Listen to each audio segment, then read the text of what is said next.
The people who own Walmart built a town, and I have some thoughts on this. This is a little gossipy, but it's important and affects all of us. And please stay tuned for the Walmart headquarters because that was a wild thing to witness. So, the city of Bentonville, Arkansas, as you can see, dreamy downtown, gorgeous, walkable, cheap ice cream. It feels like historic small town America that many of us romanticize, but everything also feels a little bit off.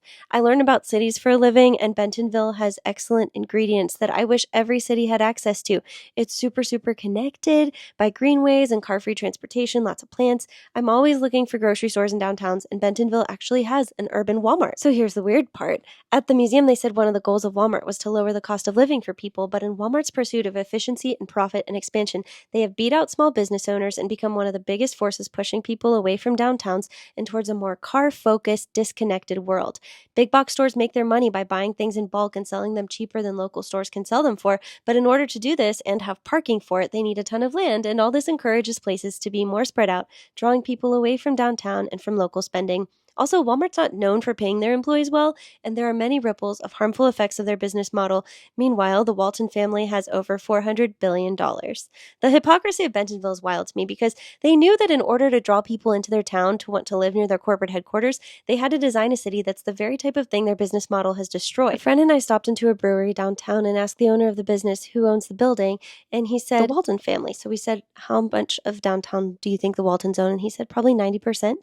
That said, he has a high quality of life and enjoys living in Bentonville. Yeah, it's a good town. However, he lives a 10-minute drive outside of downtown.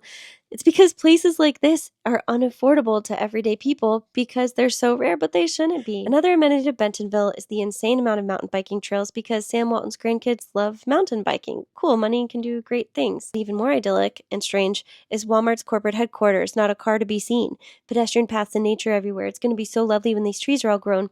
But look at the names of the buildings on this map. Together, Hula, always, the art was also so weird. My friend said the vibe was subtly jarring. I've been to other corporate headquarters, even Amazon, which I don't like to give my dollars to, and it did not feel this unreal. One more thing is the gorgeous and incredible Crystal Bridges Art Museum. It's an extremely impressive museum, and it's free, and the collection was quickly and secretly acquired by the richest woman in the world. I don't know her, and I've heard she's really kind, but philanthropy is only impressive to me when it's in a sacrificial proportion to how much money someone has. So how does this affect us every day? Well, today I was getting an oil change, so while I waited, I walked half a mile to get a hot dog for lunch, and it was an awful, dehumanizing walk. The hot dog from Sam's Club was cheap, but there was nowhere to sit, so I sat against a curb outside the building near some employees who were doing the same.